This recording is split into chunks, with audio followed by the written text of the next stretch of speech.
get to bring him home. I would have liked to have been able to bring him home, but wasn't gonna work. Come in, come in. Welcome, girls.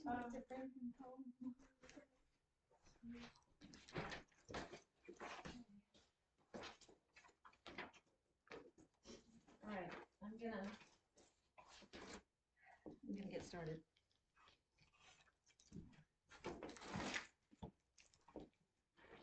I'm gonna use my own marker. That way, if I leave it here, it's my own fault, and I don't take somebody else's marker with me. Y'all see that color? Is it okay? Yes. Hey, buddy. Welcome. Come in.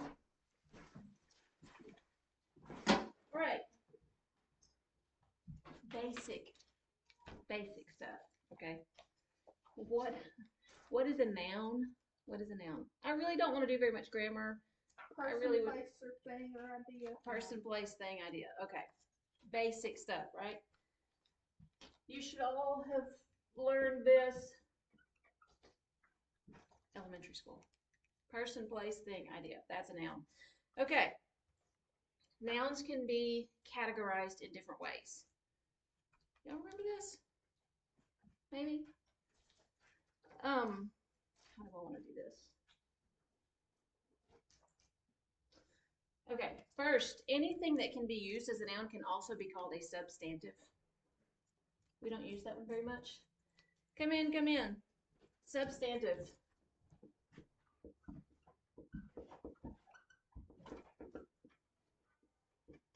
Substantive. Anything that can be used as a noun can also be called a substantive, so you may see that later.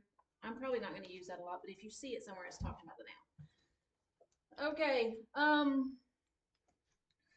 let's see. For a noun, there are different classifications. Nominative. All right, for those of you who are new, I am not a very good speller. I'm not a very good speller. I work on it all the time, but I'm not a great speller. So when I start putting stuff on the board that I actually can spell at home, I stop and I go, wait, did I spell that correctly? Because I'm not a great speller, but I do work on it, okay? Nominative,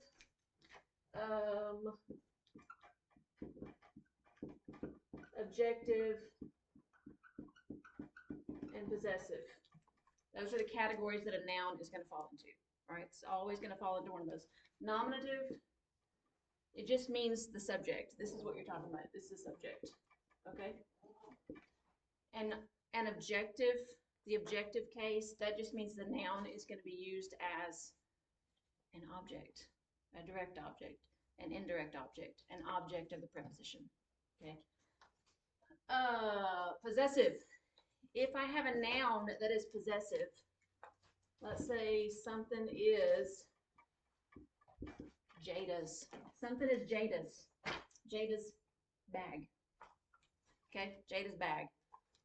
In that case, since this is a possessive noun, it's actually not being used as a subject. It's not being used as an object. How is this being used? How is this used? If I say Jada's bag, what part of speech does this become? Whose bag is it?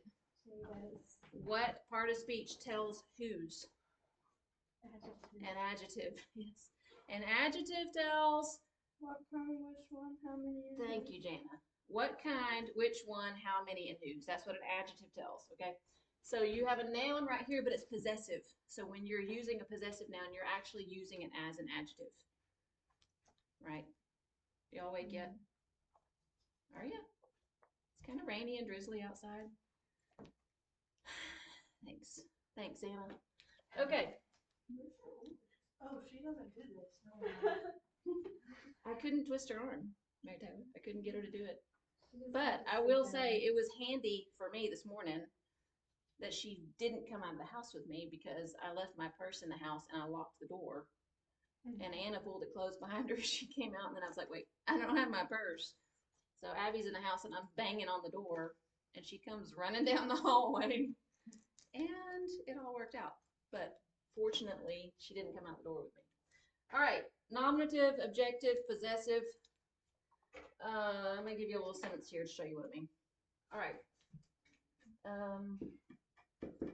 Bill read. What did I write here? His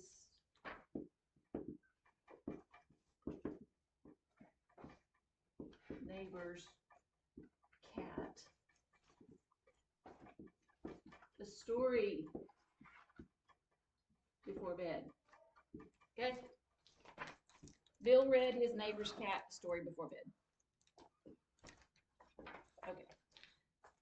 First of all, let's identify the nouns. Where are the nouns here? Cat. Cat. Bill. Bill. Story. Story. Bed. Bed. Correct. What about neighbors? An adjective. Yes, it is a possessive. It's a possessive noun, but it's being used as an adjective because whose cat is it? Neighbors. It's the neighbor's cat. Can you see this? You good? Okay. All right. So, Bill, which category does this fall into? Nominative. It's nominative. It's the subject of the sentence, right? Because there's the verb, correct? Read is the action. Who is doing this? Bill. Who's doing the reading? It's Bill. He's obviously the subject of the sentence. He's the one doing the action, right? So there's your subject noun, and it's nominative. Okay. Something is being read, and so in my elementary and middle school, I always tell them something is getting verbed. What is getting verbed? What is getting read? Story. Story. Correct. This is direct object. This is the direct object. When something is getting verbed, it is receiving the action of the verb. That's your direct object. Okay? So, this is an objective noun. It's being used as an object, right? What about this noun? Object of preposition. Yes, this is a prepositional phrase. So this is the object of the preposition. This is also an objective noun because it's being used as the object of a prepositional phrase. Okay? Cat. Bill is reading the story. Subject, verb, direct object, right? To whom or for whom is this being done? Cat. Cat. Indirect. Indirect object. Whoa. Bless you. I'm so sorry. That sounded painful. Who was that? Was it you? Oh, okay. You okay? All good? Okay. Any questions about this? Good. If you have something later, you all have my email address. You can email me. All right. Nouns are used in different cases, all right, in different categories. We've talked about this before. I don't know if I talked about it in middle school, but y'all are here. You're good. All right. Don't need that anymore. They have close phones here. Shut up. What y'all talking about? The fact that he's reading his neighbor's cat is story. Okay, well, I started to write some. I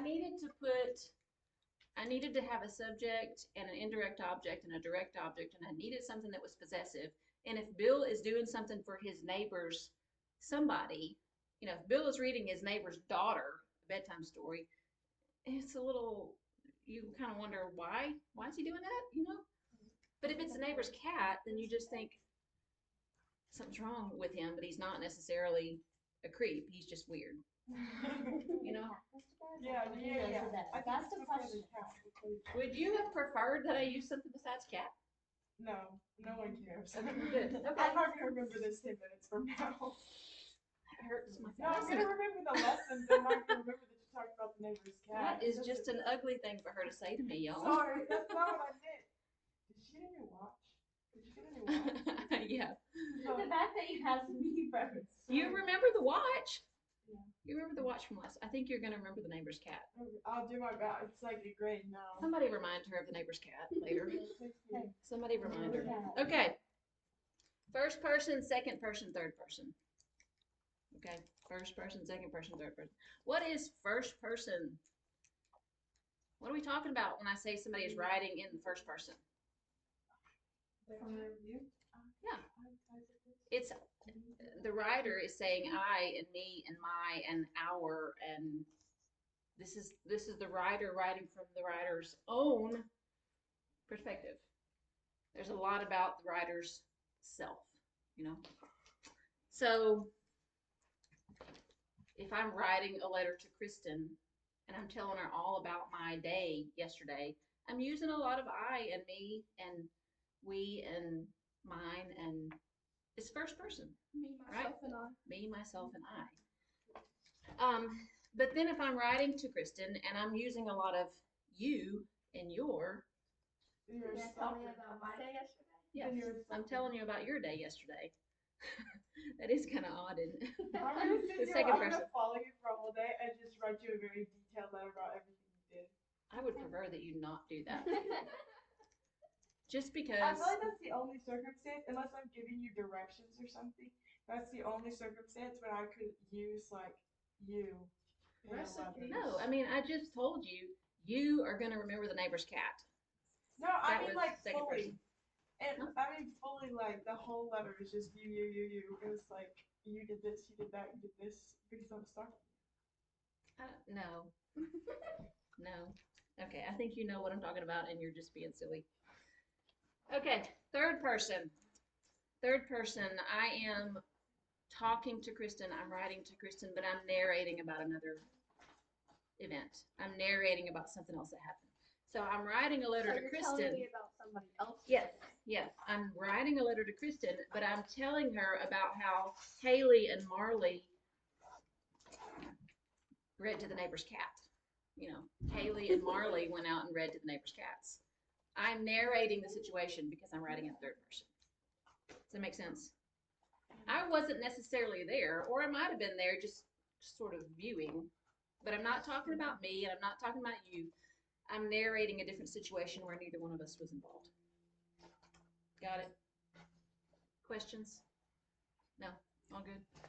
Y'all seem to be having a good time back there. I'm glad. Welcome. I'm glad you're here. Okay. What is an understood pronoun? What is going on, y'all? What is going on back there?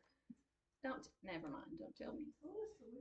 Yeah, I did. Thank you. I appreciate that. So this is all, this is all for me. This is all obedience, right? Okay, so now shift gears and answer some questions. What is an understood pronoun? Come on, Jana, you know it. What's an understood pronoun? What is it, Jada? There's only one. You. Who said that? Thank you. Oh, yeah, I did. Y'all know this. Y'all know this.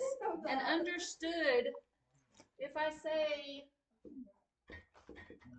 wake up, Oh, who am I talking to? me. Right. But the understood pronoun that would go right here that's not actually written is you. Me, wake up. Me, wake up. Me, wake up. You wake up. An understood pronoun has to be you. And an understood pronoun is always command form. Okay? If I just write the word you up here, it's not necessarily command form. Like I might say, Jada,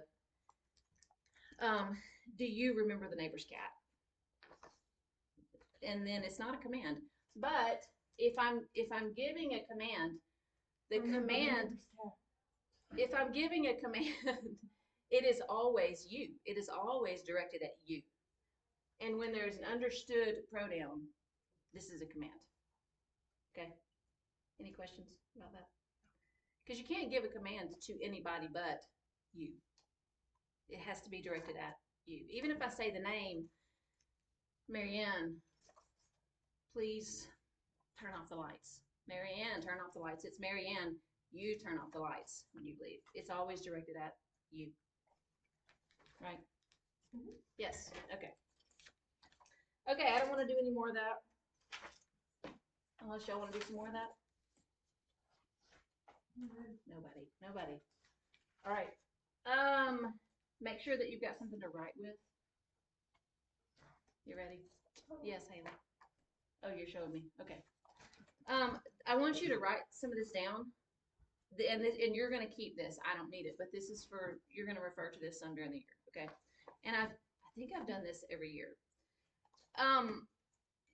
You probably noticed on your assignment sheet that I'm gonna give you some prompts for your writing. I'm not gonna do that every time.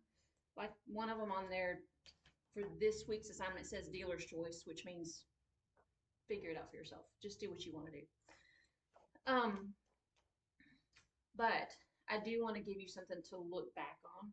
So what I want you to do is think back through the last days or weeks or months or whatever. Think of your high points.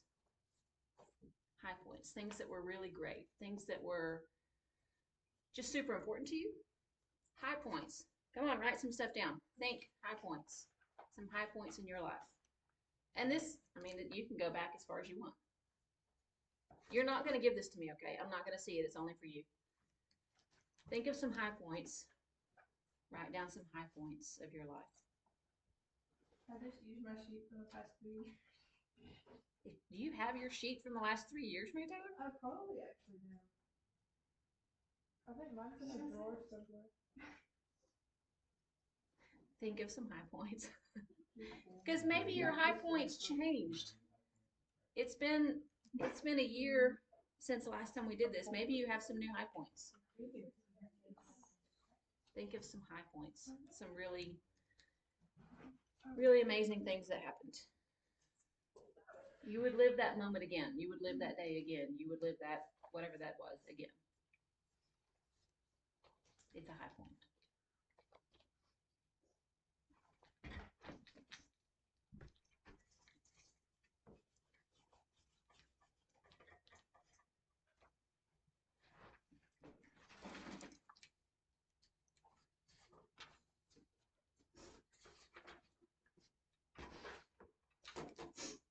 Okay, next, low points. Think of some low points. And remember, nobody's going to see this but you. Nobody sees it but you. Think of some low points. Y'all make sure that you're not reading each other's stuff. I don't know why it's so funny, y'all. Because as soon as you said that, me and Sarah Low points. Things that you definitely would not want to live through again. Last week, yesterday, 2 years ago, whatever it was. Terrible stuff, y'all. Or maybe just very irritating. I don't know. High points, low points. And maybe you don't have very many, and that's great. We can't think of any. I was sitting Maybe you can brainstorming. use Mary Taylor. She has 3 years Yeah. worth. Okay. Turning points. Turning points. This is a moment or a day or a week that things just changed. And it may be that they turned to the better. It may be they turned to the worse. Maybe you had some kind of epiphany and all of a sudden life looks different. You know, turning points. Something resolved or something absolutely fell apart. Things changed. Something happened. It's a turning point. We started school. You started school? Yeah. So, well, I'm not going to ask you. You can just, It all changed. it all changed. Okay. The start of school. My brother got married. Yeah. No, just the fact that he's 12 years old is literally. He's not 12 years old, Layla. He's a grown man. Who? No. He's a grown man. He lives in his own house. He bought a house 2 years ago. Y'all. Don't believe a word Leela says. Okay. You remember him from when he was a child Yeah, because he see, used to be here at this In co-op. my brain, he's still 12 years old. Yeah, me too, but It's weird. he's a grown man. He's grown and grown and flown. Grown and married. He's only 3 years older than Colton. He's got a house and a dog, y'all. Oh, you need to What else do you, what else do you need to be grown? He's got a house and a wife and a dog. What else do you need? He's a grown man. His dog even has one of the little food dispensers. Yeah, his dog has a food dispenser. Oh, he's a fancy dog. I got a hand feed my dog. German Shepherd. You have to hand feed your dog? Or not hand feed them, but I have to go out and get their food. It's a spoiled dog. I was about to say, like, you need to fix your dog. Like, I don't know what Right you're now. feeding your dog. I have to manually. We feed don't my need to talk dog. about this. We don't need to talk about this. That's it. We can't do this, y'all. All right, high points, low points, turning points. Okay. Another thing about writing poetry, and most of you have heard me say this before, you do not have to explain your poetry. Okay, you're gonna write some things that you probably don't want to explain. Maybe you can't explain it, but I'm not gonna ask you to do that. I'm not gonna ask you to explain what you wrote because I will require that same courtesy from you because I don't know if y'all know it or not. In the summertime, I write ahead of y'all. I write the same kinds of poems so that I can give you examples. And I was talking to my dad about this the other day because he was like, well, why don't you write more stories for them?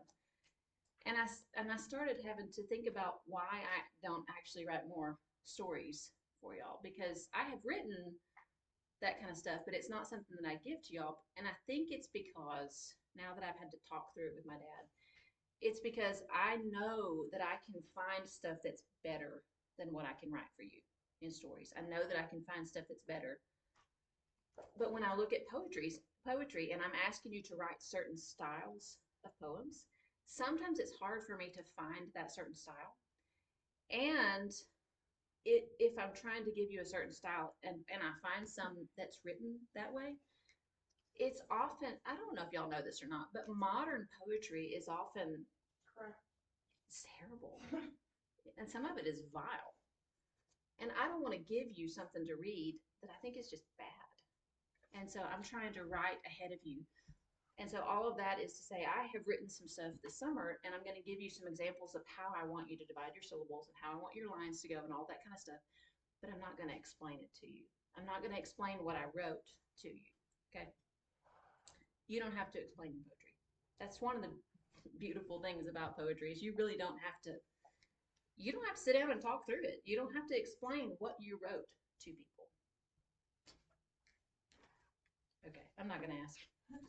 Not gonna ask. Are you gonna reply to our poems? I always reply to your poems. No, but you're like busy and stuff. Yes, I am. It's been yes, I am busy, but I always reply to your poems. I will start that. Not tonight, because we got a volleyball game tonight. I can't do that tonight. Probably tomorrow or Saturday. I usually take Friday and Saturday to respond to stuff and then get going on next week. All right. Any questions so far? Oh, no, it's so good.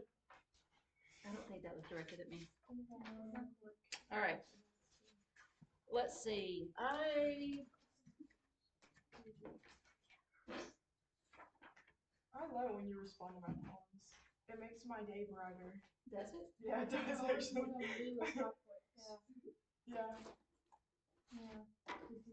Let's see. Yeah, almost. It's really nice actually. I really do. See me catch that stack of papers? It was so like spidey senses, and then this. You weren't even gonna comment on it though. I had to ask for that congratulations. Nobody was even gonna say you did a great job catching that stack of papers. Good job. Thanks. I didn't see. Well, I'm not gonna do it again. You just missed it. it. No, you just missed it. I don't think it happened. All right. I don't know how much of this I can get to because I have a lot that I want to cover.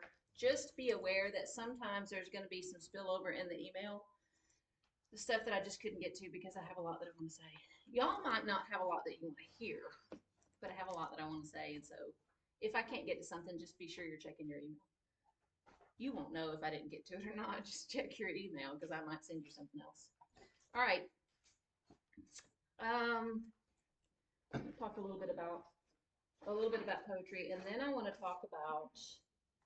I told you before that this year I'm gonna talk about poetry and the music that we listen to, and I'm not gonna start with music and poetry right now. I'm just gonna kind of start into culture because I need to talk a little bit about culture before I get into what our culture produces and what we're hearing.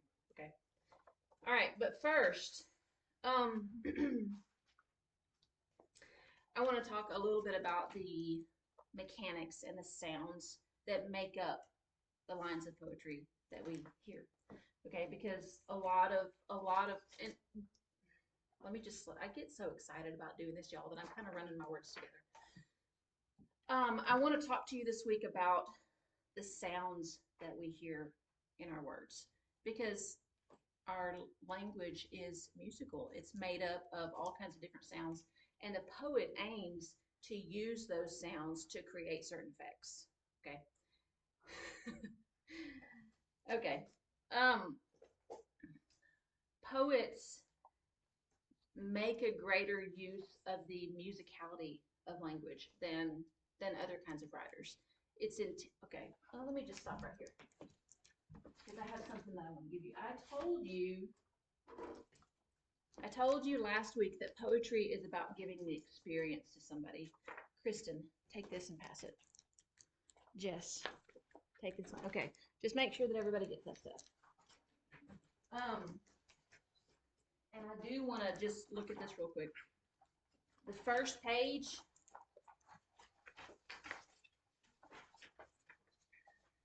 The first page has a poem at the bottom. It's most of the page. It's kind of a longer poem.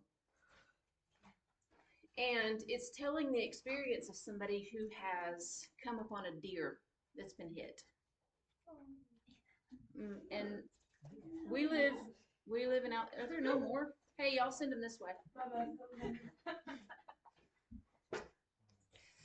was like, why'd you give us this much paper? Well, you'll probably ask that a lot, Ethan. Why did she give us this much paper? Oh, man. Oh, wait.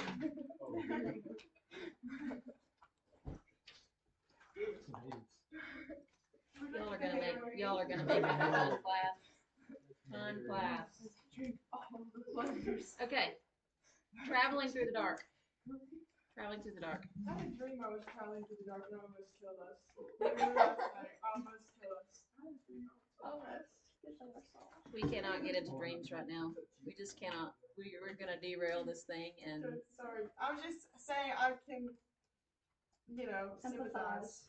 This makes your heart beat a little faster. Yeah.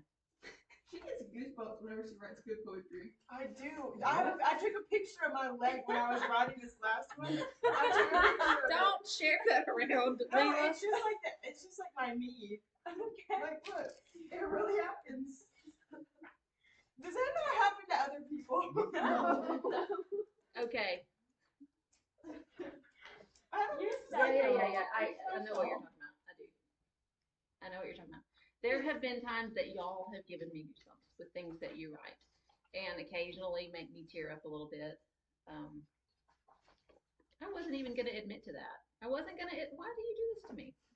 I wasn't even going to admit to that. I'm exposing her. Okay, back to this. He's writing a poem about his experience of finding a deer that has been hit. Okay. He didn't hit the deer, but he came across it, and he's got to get it out of the road so that somebody else doesn't get hurt. And he can't really swerve around it because why? Why does he say he can't swerve around it? It's at the end of the first stanza. Might make more dead. Yeah, it would make more dead. If you swerve, if you swerve, you run the risk of hitting someone else, right? You run the risk of doing more damage. Of making more dead. Correct. Making more I dead. read that as making the deer more dead. I said, once you're there, you're there. Like, no. That deer's already dead. You can't get any deader than dead. Okay, so I don't want to go through this whole thing, but you should read it. It's some of you have expressed to me before that you do not like poetry if it doesn't rhyme. Just don't enjoy it very much. This doesn't rhyme, and the syllable count is all over the place. He's not doing the same number of syllables in every line. And so I think I would just call this a freestyle. Just a free verse poem. It's not a blank verse because then it would have a certain number of lines. Doesn't rhyme, so it's not following any. It's not following any A B C pattern. He had That's to. so sad. He had to. But this is the experience that he's given to you, and the whole thing is kind of sad. If What you is look he gonna at, do about it anyway, though? it's either push this mother deer over the edge, and the mother deer is already dead. The baby inside is going to die. It hasn't yet because he can put his hand on the side of the deer. He can still feel that it's warm. The baby inside is still alive, right? It's not going to make it. The mom is dead. And so either he pushes the deer over the edge of the cliff and avoids somebody else getting hurt, or he leaves it there to let the baby die right there in the road, inside the mom. Okay. So he's writing this experience. And I told you before, people can fall into a ditch about thinking that a poem has something to teach, that it always has a lesson to teach. Sometimes it does. Sometimes there are lessons in poems, but it's not always there. And the other thing that people can fall into is thinking that poems have to just be beautiful. This was not really a beautiful experience for him. And so you come away from it going, it's just sad. It was a sad thing, and there's nothing in the words that he uses. I mean, he uses sound words, he uses color, he uses a lot of different things to give you the experience. I'm looking for, okay, 1, 2, 3, 4. The fourth stanza, he says, I stood in the glare of the warm exhaust turning red. Why is the exhaust turning red? Brake lights. So he's using this really visual thing. He's giving you this word picture. He's behind his car at night. He's got the parking brake on, so you've got this red light glowing, and the exhaust is coming out the back, and when it comes up, it's turning red. The exhaust is turning red. So he's given you this word picture to invite you to see what he sees. Okay. But this is not something where you come away with the same feeling as if you have just frolicked in a meadow somewhere with butterflies and the dandelion seeds are floating around you. And this is not the same feeling. It's not the same kind of thing. It's not a beautiful day at the beach and, you're just, the waters are all calm. And Right now, it's not very beautiful at the beach. yes, that's why I made sure to say the waters are all calm. Because yes, all right. But he's giving you an experience that wasn't necessarily fun. It was sad. It was a sad thing. And so poetry can give you an experience that is difficult, or it can give you one that is fun and enjoyable in all ways. Yeah, your serene swans over here are really stressing me out. Okay, the next page, the middle page, those are just things that I wrote. Those are examples that I wrote for you guys to know what to do for your poems this week. All right. The last page is the assignment sheet. Read the whole thing. Read the whole thing. You have work due on Tuesday night. You have work due on Wednesday night. Okay. Please get your work in on time, because I know that this is the first week. This was the first week, and we're kind of figuring out how to do all of this stuff. Please get your work in on time, because once your work is all turned in, I still have to stay up and I still have to handle things. Okay. Any questions? I'm going back to what I was saying. All right. I am gonna not be able to say everything. You will find stuff in your email because I'm not going to be able to say all this. All right.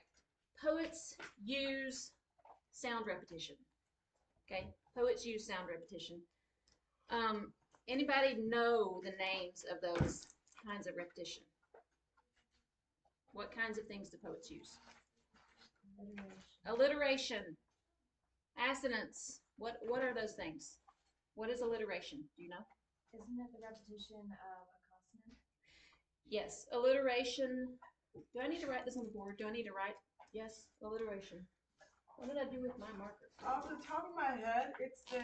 Why did you say off the top of my head and then you read off of Google? Go ahead. Tell me what's on the top of your head. It's the same letter or sound at the beginning of adjacent or closely connected words. Just off the top of my head. Alliteration.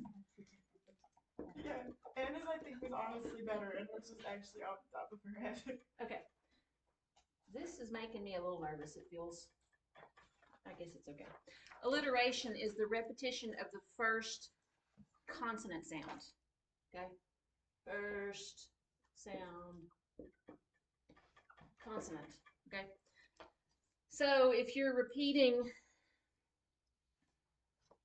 the same first sound of a word, and tongue twisters do this, right? Peter, Piper, picked a peck of pickle pepper. You're repeating the same first sound, right? Consonants. You're repeating the last consonant sound, right? And I can't think of one right now, but you're just gonna, it's the same last. I may have written Like something down. cat, pat, sat. Yeah, it's the same ending sound, but also you've got a vowel in there too, so that's slightly different. Let's see. Okay. Just as sometimes we group these things together, like we group the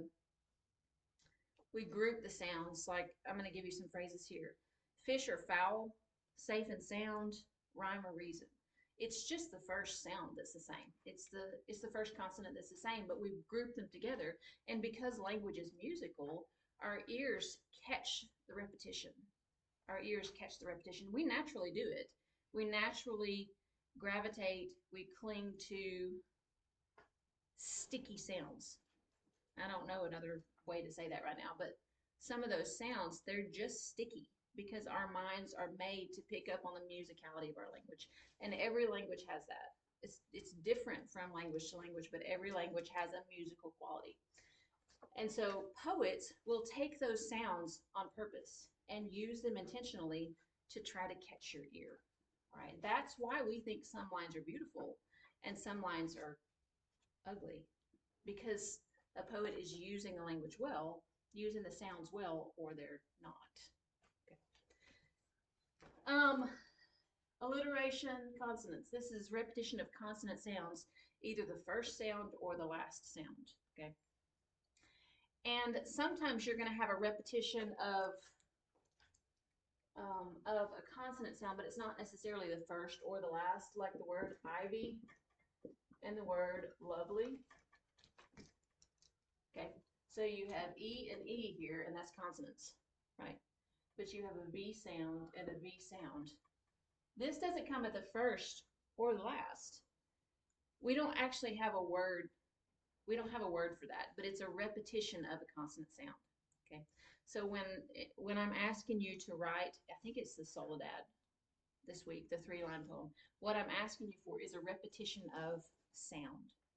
It doesn't necessarily have to be the first sound, it doesn't necessarily have to be the last, but what I want is a repetition of sound. What I want you to do is look at your words and use the same sounds. See if you can use some of the same sounds through your 3 lines. Okay, it's harder than you might think. It's harder than you might think to choose words that have similar sound, that have similar sounds in there. Any questions so far about this? Okay. Let's see. Oh, I didn't use accents. This is a vowel repetition.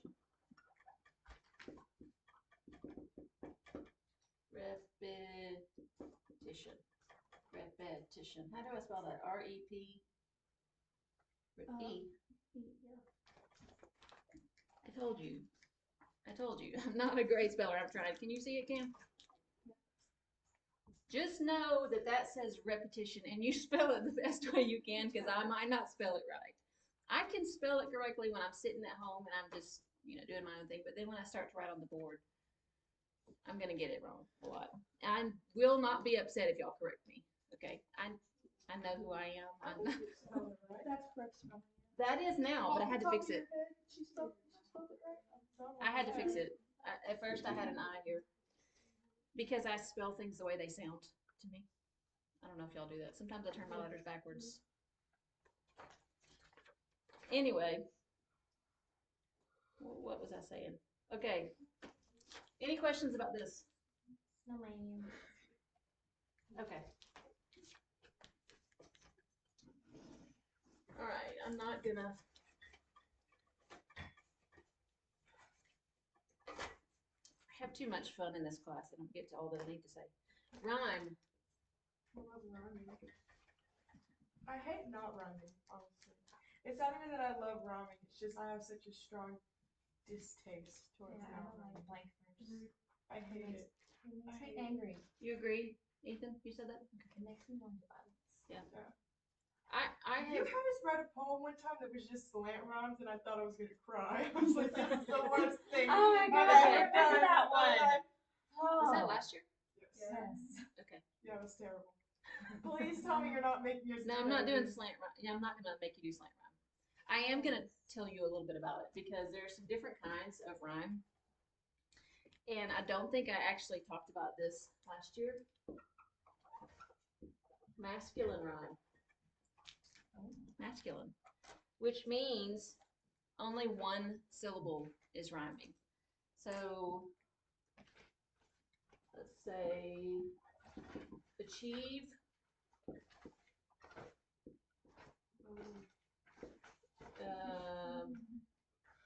Deceive.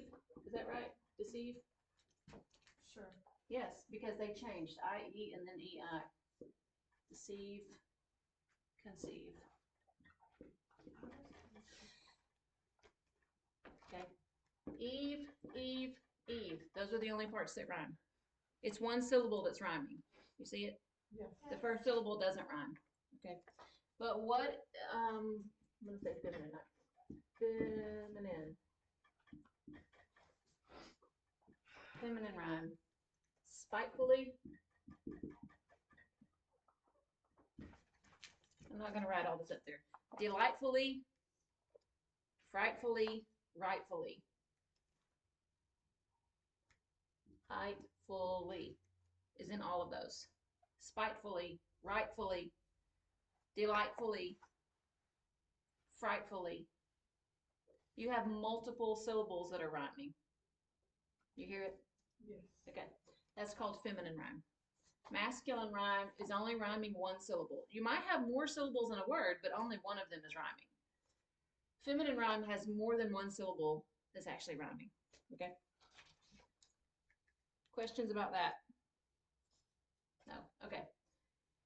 I'm really not gonna do slant rhyme this year. Slant rhyme or near rhyme. Slant, near, off. Can't remember what else it might be called.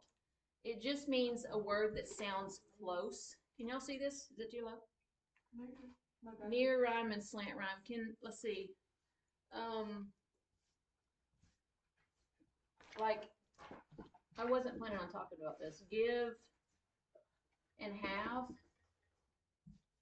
They're close. I mean, if you end one line in give and then the next line in have, your ear will pick up on the similarity. It's close. It's a near rhyme. And Emily, is it Emily Dickinson that did a lot of that? I think she did a lot of near rhyme. A lot of near rhyme, a lot of slant rhyme. She did this a lot. So she would use similar words, but they're not an exact rhyme. All right. Last year I did have y'all do basically the whole poem in slant rhyme, and then at the end a full rhyming couplet.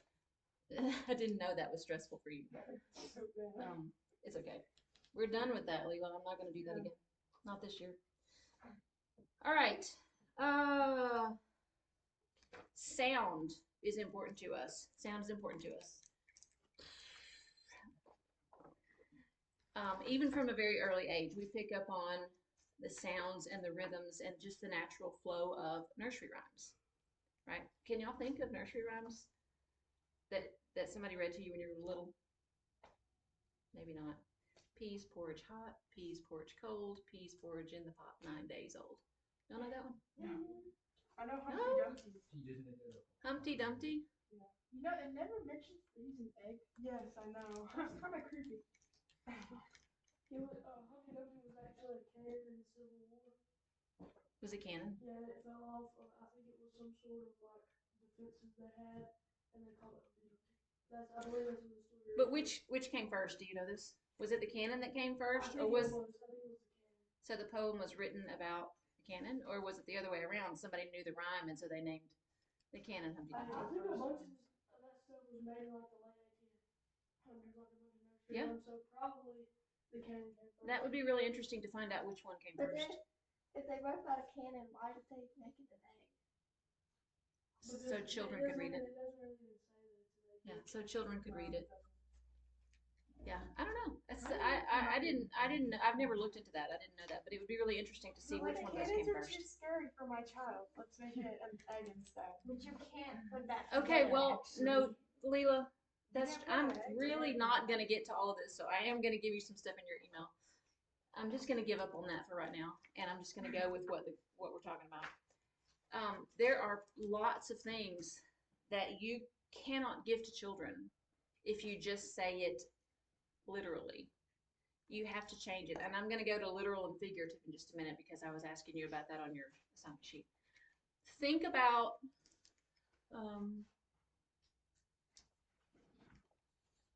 Toy Story, and I've talked about Toy We Story talk about before. Toy Story so often. It's just the one. Look, this class. is the one that my children watched it, and so it was on at my house. You know, the first one.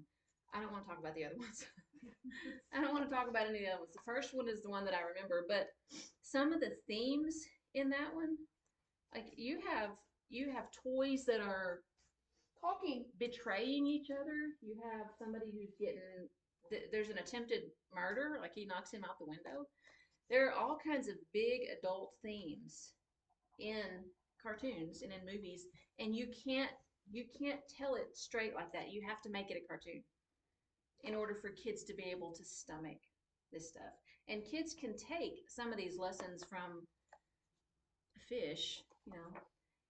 Finding Nemo, you cannot give a kid a story about, you know, this kid is just lost and all these bad guys are chasing him and trying to kill him and somebody locks him in a box, and you know, you can't tell that story about a kid, but you can make it about a fish where this stuff is happening to this little fish, and then the kid can track with the story. The kids can understand the emotions of the story because that's what imagination does.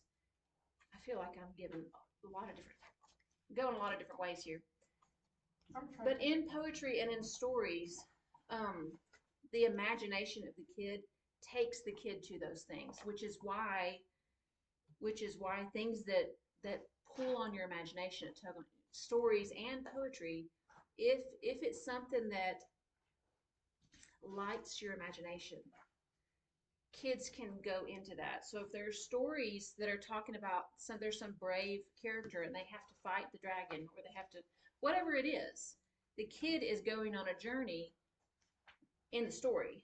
Maybe it's a bear or a fish or whatever it is, but the person reading it enters into the story through the imagination.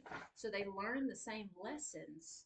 They learn the same lessons that the character does because they're able to participate through imagination. Does that make sense? Mhm. That's why it matters what you read. It matters what you're putting into your mind because you're going through the story too. You're going into the poem too if your imagination is engaged. Right? I didn't intend to talk about that. Okay. Are you talking about visual rhymes? I hate those too. I wasn't going to talk about visual rhymes. Do you want to talk about visual rhymes? I rhymes? That's where you look at two words and they're like spelled the same, but then they don't rhyme and then you get sad. That's it. Okay. Thank you. You're welcome. Appreciate it. Sad. I do want to talk about tempo. I do want to talk about the writer of poetry is going to use certain sounds that sound good to our ears. There are certain consonants that are smooth consonants, like L and M and S and N. They're just smooth. They come off easily. They sound softer. But then if you use an R or a hard C or a Q, that can sound harsh. And a poet will use those letters in combination, use those sounds in combination to create the sound that will give the poem the feeling that they want to give. Okay. Also, a poet can reinforce the meaning of the poem by controlling the speed. So look at your packet again. Look at that first one, the span of life. The span of life. This is Robert Frost. Y'all all know the name Robert Frost. Yeah, what a guy. What a guy. Okay, look at the first line. How many syllables are in the first line? Count the syllables. 11. Unless I count them all. 11. How many syllables are in the second line? 10. Okay, now, do what? That's Oh, what I want to you need to count so fast. Yeah, Practice. First 3 words. Yeah, right? Correct. I will tell you that some of these kids have done this a lot. Like I've done this, and you guys are new to this particular class, but this is something that I've had them do a lot, so they're kind of doing it fast. Okay, the first line is 11 syllables, and y'all don't need to worry because you're going to be pros at this, okay? You're going to be a pro. Don't worry. The first line is 11 syllables, and the second line is 10 syllables. But, you know, I've talked to you before about reading the poem out loud. Say it out loud. The old dog barks backwards without getting up. Okay? I can remember when he was a pup.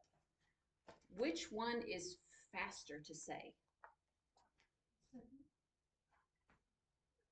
It's faster to say the second one because of the way he's arranging the syllables. The old dog barks backwards without getting up. I can remember when he was a pup. Da da da da da da da da da. That second line. Da da da da da da da da. It's a faster beat. But what's going on? Hey guys, be quiet. Coming up here. I'm not done yet. Almost. I'm almost done. We have 6 whole The minutes. old dog barks backwards without getting up. What he's doing is he's using syllables where you're actually having to close. You're having to close your mouth, or you're having to close down the tongue and the teeth. It makes it slower to get to the next syllable, right? So the first line takes longer to say. And what is he talking about? What's the first line about? His dog died. No, it's just an old dog barking backwards. Yeah, have y'all seen My it? grandparents are old, but they're not dying. Well, Does he cry like that? we all will eventually, but he's talking about this dog is not necessarily dying right now, but it's old. And y'all have all seen old dogs that don't want to get up. You know, they don't want to get up, so they just turn around and bark.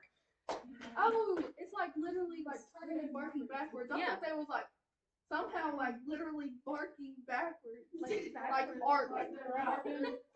Okay, so it's an old dog, and I'm imagining just an old dog laying on the porch. And the old dog doesn't want to get up, but he's old and he's moving slowly, and the line takes longer to say because he's writing about an old dog that takes a long time to do anything. Okay? He's reinforcing what the poem is about by the way he's writing his syllables. The old dog barks backwards without getting up. It takes longer to say that line, and he's reinforcing what he's talking about, right? And then the next line is, I can remember when he was a pup. Pup. A pup, young pup, moves Fast. quickly. He's doing this on purpose. They have lots of movies. Yes, he's doing this on purpose. This is not this is not unintentional. Okay, he's doing it on purpose.